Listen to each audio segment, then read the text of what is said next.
like a bird in the big blue sky, not a cloud or a care for a million miles. I won't worry about a thing. God loves me and he loved me first. He rescued me when I was in a lurch, and I won't worry about a thing. To the left I'll fly, fly, fly. To the right I'll glide, glide, glide. Oh, and I won't worry about a thing. I'm gonna swoop down low, low, low. Then I'll soar up high, high, high. Oh, and I won't worry about a thing.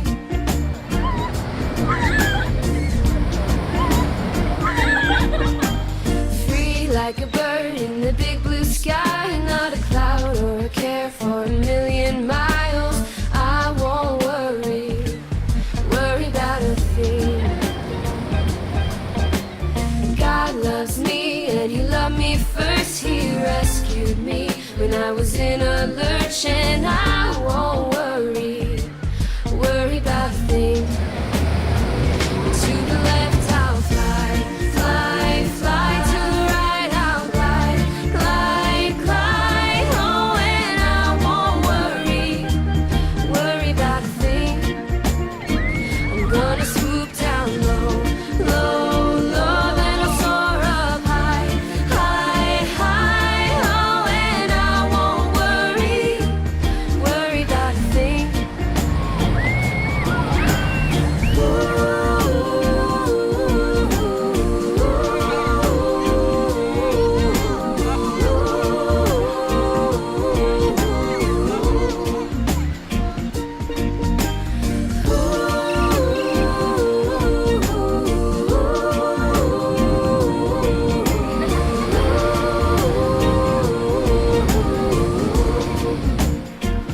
To the left I'll fly, fly, fly. To the right I'll glide, glide, glide. Oh, and I won't worry about a thing.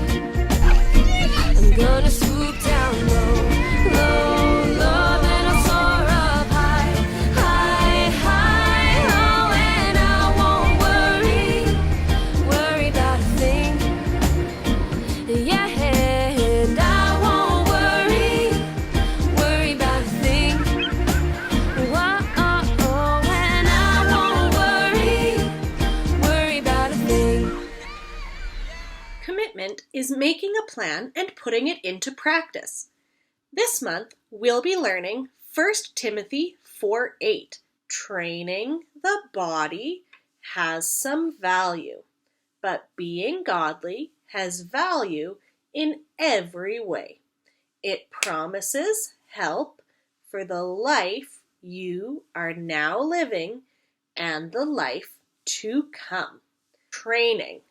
So what you're going to do is you're going to make a right hand thumbs up and a left hand pointer, and you're going to turn them into a violin, something that needs lots of practice and training. So you're going to go training the body. So you're going to cup your hands and go shoulders to hips, cover your whole body. Value. So you're going to make 2 peace signs, tip them forward, touch your fingers, and circle them up. Value. Godly. So you're going to hold your left palm up and use your right fingers to sweep it off and make it spotless, clean, and holy. Every.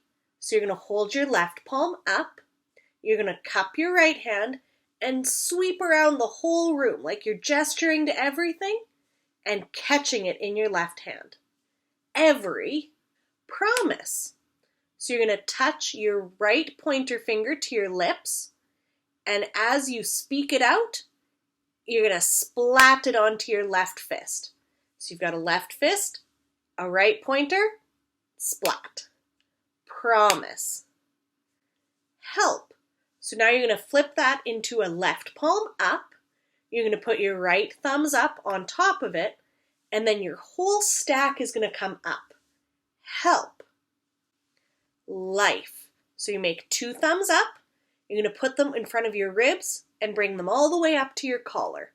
We'll do that for life and for living. You, that's an easy one. And come. So you're going to point out with both fingers and then call them towards yourself. Come. And all of that is found in 1 Timothy 4:8. Let's put it all together. Training the body has some value, but being godly has value in every way.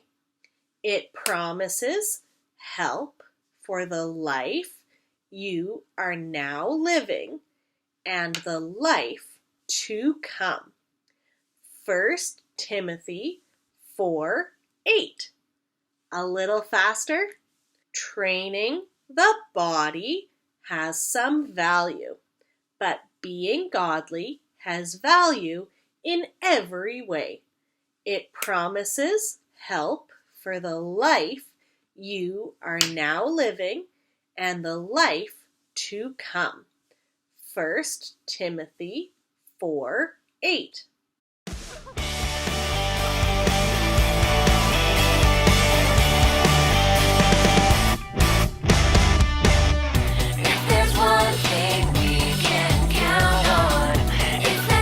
Will never let us down, and we can trust everything he does. He keeps his promises, we know, because the word of the Lord holds true. We can trust him, we can trust him. The word of the Lord holds true. We can trust him, we can trust him.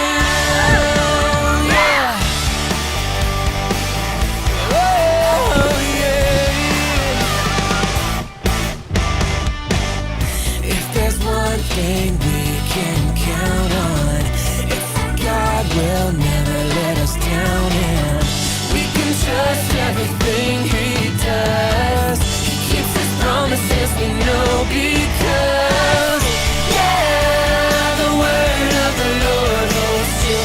We can trust him, we can trust him. The word of the Lord holds true.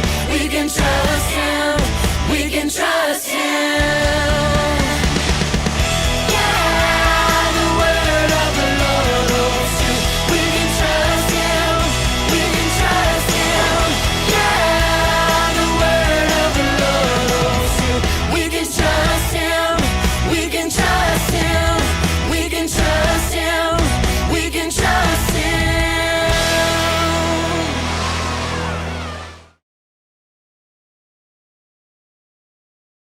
What? Missed it. Hey, welcome to Story Lab. This week we're talking about commitment while we take a look at the story of a man who said something important. Like the most important thing ever.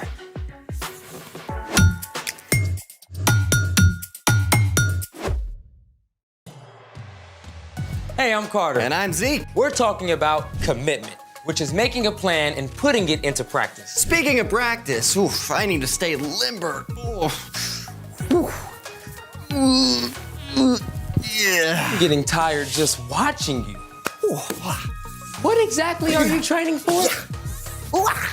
Oh, it's an ancient sport I just discovered. You have to have super speedy reflexes, amazing hand-eye coordination, and top-notch motor skills. Ooh, that sounds intense. How do you play? You need a ball and these, pronged metal spiky things. Yikes! Dangerous! Oh, it has its risks. Stand back.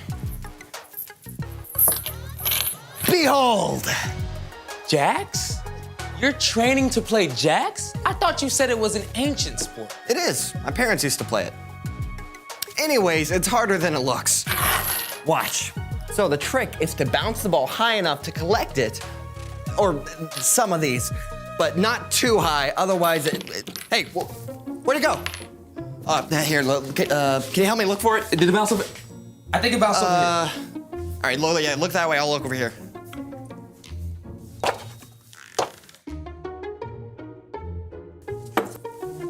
No. Where's the ball?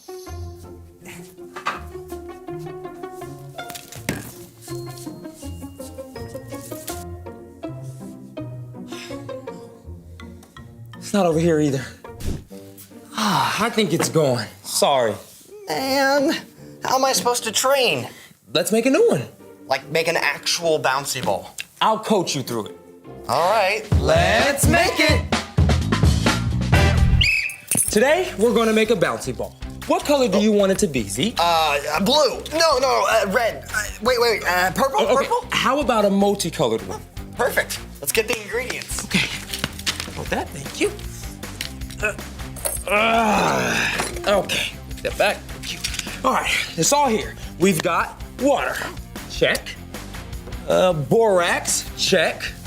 Next is glue, check. After that, we have the cornstarch, check. And food coloring, check. Oh, and since we're using lots of colors, we'll need a container for each one. Okay, and then something to mix with. Check. All right, ready to make this? Let's roll. Get it? Because it's a ball. Yeah. You know, this looks pretty complicated. It's probably gonna take way too long. I can just find another. Get your head in the game, athlete. We can handle this curveball. Come on, let's go. You're right. You're absolutely right. Let's do this. First step, mix a teaspoon of borax with a quarter cup of water. One for each color. Go, hurry up, come on. Okay.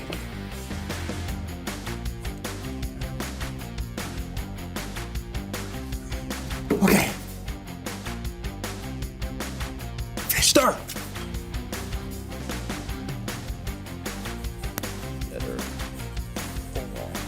Okay, check. Now, add a teaspoon of glue to each container. Does it matter if it's clear or white? Nope, both work, but good question. Nah, I like to be on my A game. Keep going, keep going. You're doing good. As I see the improvement. Good job, Zeke. Okay. Oh, wait. I bet the cornstarch is next. Ah, good call. Add a quarter teaspoon of cornstarch to each bowl of glue, then we add the food coloring and mix it really well. Game on. Come on. Very hesitant. There you go. Now what? Food coloring. Oh, right. Food coloring. Put the food coloring in. There we go. Come on, food coloring. Mix it. Mm-hmm. Mix it. Mm-hmm. Are you mixing? I'm mixing. Are you mixing with maximum effort? Mixing is happening right now. Maximum effort mixing? As hard as I can. Okay.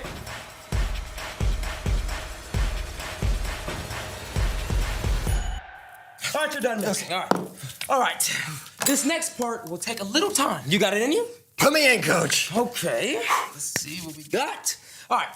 Pour each container one at a time into the borax and water mixture. Okay.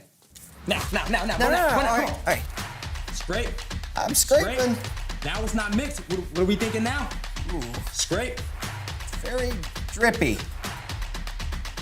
Now mush. 3, 2, done. Okay. All right. So that was the mix. That was the mush. That's check. Whew. Good job, man. But the game's not over. We're almost at the finish line, all right? Now smash all the colors together and form them into one ball, okay? Go, form, smash, form. Roll it. Make that ball. Make the ball. We need the bouncy ball. Make the ball. Roll. Yep. I'm rolling. It's I'm rolling. almost there. Come on. Don't give up. I'm at 3. Come on. 2, 1. Done. There you go, Z. Good job. So, nice work, Z. You know, those last 15 seconds were a touch and go for a moment. But what was going through your head? You know, it was tough, but we didn't give up. We took a chance and it paid off. It was totally worth it, and we made a bouncy ball. A bouncy ball. Wow, look at that. Well, you heard it here first, folks. Well said. Speaking, it's time for... The story before the story. Today, we're in the book of Matthew. Matthew is one of the 4 Gospels that tells about the life of Jesus. For 3 years, Jesus traveled from town to town, sharing about God's kingdom and healing people. As they traveled, Jesus' closest followers saw him do amazing things, like walk on water, Jesus took 2 fish and 5 loaves of bread and turned them into food for more than 5,000 people. He healed the sick and even brought a young girl back to life. It was clear Jesus was special, but everyone had a different idea about who Jesus really is. Which is where our story starts. Take it away. Hey everyone, I'm Erica. Just like us, Jesus needed space. One day he traveled north with his friends to the city of Caesarea Philippi, perhaps to be in a place where he wasn't known as well, and there would be fewer crowds. The town itself was named after the Roman ruler Caesar Augustus, who was considered a god, like all the other Caesars. Many people in that area worshipped other false gods too.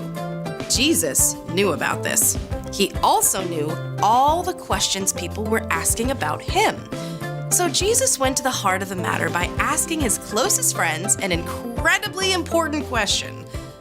Who do people say the Son of Man is? Hold on a second. Son of Man? What's that all about?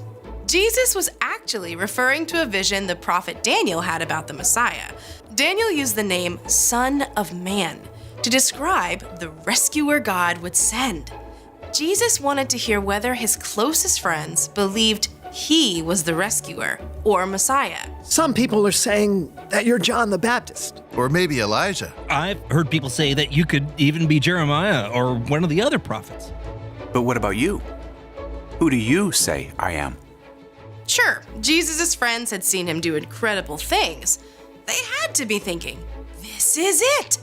What if Jesus is God's rescuer? But it was a big leap to go from just thinking it to saying it. Simon Peter was known for taking bold steps, and he was the first to answer. You are the Messiah. You are the Son of the living God. Blessed are you, Simon. No mere human showed this to you. My Father in heaven showed it to you. Here's what I tell you. You are Peter. On this rock, I will build my church. Okay, this is some wordplay. See, the name Peter means rock, and to add to that, Caesarea Philippi was known for a large rock formation. So it's quite possible Jesus and his friends were looking at a giant solid rock. It was a word picture. In speaking up, Peter had shown how strong his faith was, and Jesus promised to build his entire future church on that faith. Now, Jesus knew not everyone was ready to hear that he is God's rescuer, so Jesus told his friends not to tell anyone that he is the Messiah. See, some people wanted Jesus to be a king to lead an uprising against the ruling Romans. That could have caused trouble with the Roman government. Jesus knew it wasn't time for that. For now, it was enough that Peter had been courageous to speak the truth about who Jesus is. The end. Peter was a pretty strong guy. Like a rock, clearly. Yep, Peter was all in. So, what's our part in the story? Jesus' friends had a lot of questions. They weren't sure what to think, but Jesus got the conversation started. He challenged them to speak up and talk about it. That's something we can practice too. You mean telling people who Jesus is? Absolutely. But it's more than just that. You can practice talking about God as part of everyday conversation. With your family. And your friends. That's right. Sometimes talking about what God is up to feels easy, and sometimes it seems a little harder. But choosing to talk about God reminds you to keep your eyes open for what God is doing. And get other people to see it too. You can share about the way God helped you to stay calm on a big test. Or when you see an incredible sunset, you can talk about God's amazing imagination. And if your friend gets upset, you can remind your friend that God is always with us, especially when we're lonely or sad. Show up for your friends and family, and be willing to listen too. The more you're there for them, the more they'll be open to hearing from you about God. Just takes a little practice. And commitment. You got it. This has been awesome. Thanks for having me, and see you next time. Bye. So, Here's the thing. Practice talking about God. Share what you've seen. And you can talk about it while you do what you love to do. Hey, I've got my jacks. And I got our brand new bouncy ball. Perfect. Hey, let's talk about God while we play jacks. Awesome. I see God in ocean waves. I see God when new leaves grow. Or when God helps me with a tricky math test. Or when I need help to make a wise choice. Ready to admit defeat? Never. I'm committed to this. Thanks for joining us in the Story Lab. See you next time. All right, you want to keep playing? Yeah, but we need the ball. Did we lose that one too? We might have to make another one. All right, coach. All right. You go get the stuff, I'll go get my whistle. It's pretty cool to read how Jesus started this conversation with his friends. He challenged them to speak up and talk about what they believed about him. That is something you can put into practice too. You can practice talking about God. You can tell people about Jesus and explain the story of how he came to be our Savior. You can also practice talking about God as part of everyday conversations with your family and friends.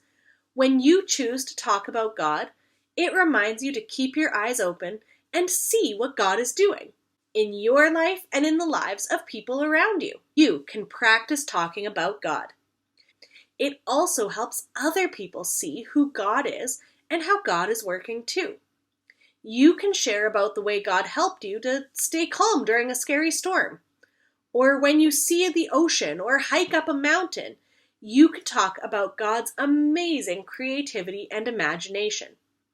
If a friend is worried about something happening in their life, you can remind them of the truth that you can trust God no matter what. Think about that really important question that Jesus asked Peter. Who do you say I am? How do you think you would answer that question? So let's remember to practice talking about God. It just takes a little training and commitment. Now it's time for us to head up to small group and do some more planning and practicing of how we can practice talking about God.